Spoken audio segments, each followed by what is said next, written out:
Dear friends, welcome back to my YouTube channel Singh science classes. दोस्तों, आप सभी लोगों को बता दें कि आज हम लोग वायुमंडल और उसकी संरचना के बारे में जानकारी प्राप्त करेंगे।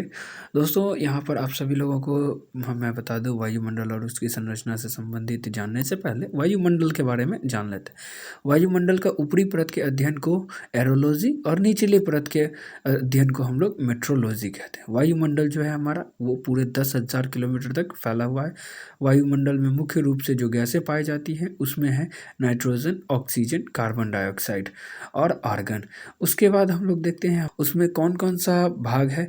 वो टोटल मिला करके 5 भागों में उसको बांटा गया, जिसमें पहला भाग जो है हमारा, वो हमारे पृथ्वी से 18 किलोमीटर तक पाया जाता है, जिसे हम लोग क्षोभ मंडल के नाम से जानते हैं। इसी क्षोभ मंडल को संवहन मंडल या अधोमंडल के नाम से भी जाना जाता है।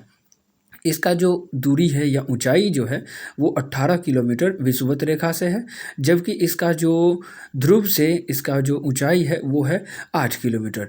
इसमें कौन कौन सी घटनाएं होती हैं? तो वायुमंडलीय घटनाएं होती हैं, जैसे कि वर्षा हो गया, बादल हो गया, बिजली का कड़कना हो गया, ये सब। और क्षोभ मंडल का सबसे ज़्यादा घनत्व होता है। अन्य जो भी मंडल हैं उसके तुलना में क्षोभ मंडल का घनत्व सबसे ज़्यादा होता है। सामान्य रूप से अगर देखा जाए तो इसमें जो हम लोग देखते हैं बादल और मौसम संबंधित जो भी घटनाएं होती हैं वो किस में होती है? तो क्षोभ मंडल। तो इस तरह से हम लोग देखते हैं हमारा जो क्षोभ मंडल है उसमें मौसम से संबंधित सारी घटनाएं होती है। उसके बाद हम लोग जानते हैं क्या क्षोभ मंडल में और भी कौन कौन सा प्रभाव होता है। तो इसमें एक और प्रभाव होता है, वो है ग्रीन हाउस प्रभाव।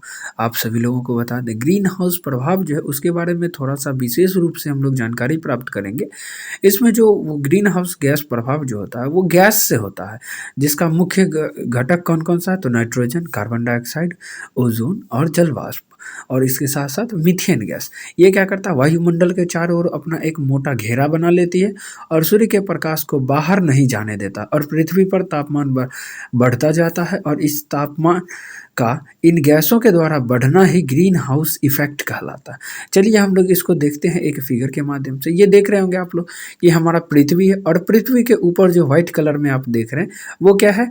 ये सभी वायुमंडल में जो भी उपस्थित हमारा ये सब गैस वगैरह है, उन सभी के द्वारा बनाया गया एक प्रकार का लेयर है। जब सूर्य का प्रकाश हमारे पृथ्वी पर पड़ता है तो क्या करता है? परावर्तन के बाद, इस पृथ्वी पर पड़ने के बाद क्या होता है? वायुमंडल से टकराने के बाद जब वो लौटता है तो लौटने के क्रम में क्या होता है? इसी सभी गैसों से, कार्बन डाइऑक्साइड, मीथेन, नाइट्रोजन, इन सभी से टकरा कर क्या होता है? वो वापस हमारे पृथ्वी पर ही रह जाता है, जिसके कारण हमारा पृथ्वी का तापमान बढ़ जाता है। और यही जो तापमान बढ़ता है इसी को हम लोग क्या कहते हैं? ग्रीन हाउस इफेक्ट कहते हैं, या ग्रीन हाउस प्रभाव कहते हैं। तो दोस्तों, उम्मीद है कि आप सभी लोगों को समझ में आ गया होगा। तो चलिए थोड़ा सा और हम लोग आगे बढ़ते हैं। इसी को हम लोग थोड़ा सा जूम करके ये देख रहे होंगे आप लोग कि जब सूरज से प्रकाश आता है तो वो क्या होता है? पृथ्वी पर टकराने के बाद जब वो लौट रहा होता है उसी क्रम में कुछ गैसों के द्वारा टकराकर वापस हमारा पृथ्वी पर ही वो प्रकाश रह जाता। अगर ऐसा संभव नहीं होता तो हमारा पृथ्वी का तापमान माइनस में भी जा सकता था। इसलिए ग्रीन हाउस प्रभाव जो है वो ज़रूरत भी है, और कुछ ज़्यादा अगर गर्मी बढ़ जाए तो इससे क्या होता है? हमारे लिए कुछ नुकसान भी होता है। लेकिन अगर ज़्यादातर देखा जाए तो ग्रीन हाउस प्रभाव जो है हमारे पृथ्वी के लिए बहुत ही उपयोगी है। तो चलिए हम लोग आगे देखते हैं। हमारा जो क्षोभ मंडल था, उस क्षोभ मंडल में आगे और कौन कौन सा, क्षोभ मंडल के बाद कौन कौन से मंडल है, उन सभी चीज़ों का चर्चा करेंगे। तो दोस्तों, उम्मीद है आप सभी लोगों को यहाँ तक समझ में आ गया होगा।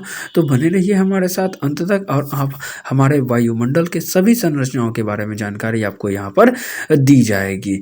और हाँ दोस्तों, यहाँ पर ये जो भी जानकारियाँ मिलेगी आपको, वो अन्य विभिन्न तरह के परीक्षाओं में पूछने वाले प्रश्नों के साथ आपको यहाँ पर जानकारी मिलेगी, और उम्मीद है आप सभी लोगों को समझ में आ रहा होगा। तो चलिए हम लोग आगे देखते हैं। हमारा जो नेक्स्ट है 18 किलोमीटर से लेकर के 50 किलोमीटर तक का जो एरिया है उसको हम लोग कहते हैं समताप मंडल।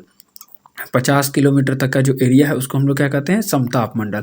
और ताप, यहाँ पर क्या होता है कि सारे घटनाएं जो होती है वो क्षोभ मंडल में ही हो जाता है। तो क्षोभ मंडल से बचने के बाद क्या होगा? समताप मंडल में कोई भी घटना बचने के लायक नहीं रहती। इसलिए इसका जो समताप मंडल का जो तापमान होता है वो हमेशा समान होता है, मतलब कभी भी उसका मौसम का कोई प्रभाव उस पर नहीं होता है, जिसके कारण उसका प्रभाव क्या होता है? हमेशा समान रहता है। और ये जो समताप मंडल है उसमें ही इसका जो लगभग क्षोभ मंडल से 10 किलोमीटर के ऊपर का जो एरिया है उसमें वायुयान चलता है या फिर हवाई जहाज उसी एरिया में चलता है। ये जो आप देख रहे होंगे, ये जो डिवाइडिंग लाइन है वो समताप मंडल से 10 किलोमीटर से ऊपर का जो एरिया होता है वो क्या होता है, ओजोन मंडल कहलाता है या ओजोन लेयर इसी को कहा जाता है। और ये जो ओजोन लेयर है इसके मापने की जो इकाई होती है वो डॉप्सन होती है। मतलब ओजोन लेयर का जो मोटाई होता है उस मोटाई को मापने के लिए हम लोग किसका इस्तेमाल करते हैं, तो डॉप्सन इकाई का इस्तेमाल करते हैं। चलिए देखते हैं हम लोग आगे। जब सूरज से क्या होता है, अन्य तरह के जो भी प्रकाश की किरणें होती है वो हमारे पृथ्वी पर आता, तो वो क्या होता है कि उसमें एक मुख्य प्रकाश का जो किरण होता है उसमें होता है एक किरण पराबैंगनी किरण। ये पराबैंगनी किरण जो होता है जब हमारे पृथ्वी पर पड़ता है तो अगर सीधा किसी व्यक्ति के शरीर पर पड़े तो उसको स्किन कैंसर जैसी भयावह बीमारियां हो सकती हैं। और इस तरह से ओजोन और उनसे प्रभावित होने वाले जो भी प्रभावित करने वाले कारक हैं उन सभी का एक अलग वीडियो बना हुआ है। इसका डिस्क्रिप्शन बॉक्स में आपको लिंक दे दिया गया है। थोड़ा बहुत हम लोग अभी जान लेंगे कि ओजोन लेयर जो है वो किससे नुकसान होता है ओजोन लेयर को, तो वो होता है क्लोरोफ्लोरोकार्बन से, मतलब CFC से। और ये CFC कहाँ से पाया जाता है, तो आजकल जो हम लोग इलेक्ट्रॉनिक थिंग्स का इस्तेमाल करते हैं, इलेक्ट्रॉनिक वस्तुओं का इस्तेमाल करते हैं या रेफ्रिजरेटर जो होता है उसका इस्तेमाल करते हैं, उनसे जो निकलने वाली गैस होती है उसी को हम लोग क्या कहते हैं, क्लोरोफ्लोरोकार्बन। और इसी की मदद से क्या होता है, ओजोन लेयर नुकसान पहुंच रहा है। तो चलिए हम लोग आगे देखते हैं। ये जो होता है वो 50 किलोमीटर से लेकर के 80 किलोमीटर के बीच का जो एरिया होता है उसको हम लोग मध्य मंडल कहते हैं। क्या कहते हैं हम लोग उसको, मध्य मंडल। ये जो होता है हमारा सभी मंडलों के बीच में आता है, इसलिए भी इसको मध्य मंडल कहा जाता है। और इसके बाद जो होता है इसमें भी कुछ घटनाएं होती है, उन घटनाओं के बारे में हम लोग चर्चा करेंगे।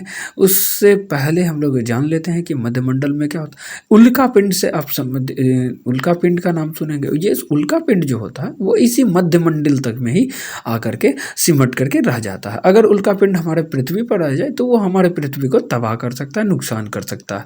इसीलिए क्या होता है, उल्कापिंड जैसी समस्याएं जब भी होती है वो मध्य मंडल तक ही सिमट कर रह जाता है। उसके बाद जो है हमारा वो 80 किलोमीटर से लेकर के 640 किलोमीटर का जो एरिया होता है उसको हम लोग कहते हैं आयन मंडल। क्या कहते हैं, आयन मंडल। और इसमें जो रेडियो तरंग से संबंधित जो भी घटनाएं होती है वो किसमें होती है, आयन मंडल। उसके बाद 640 से ऊपर जो भी बच जाता है उसे हम लोग बाह्य मंडल कहते हैं।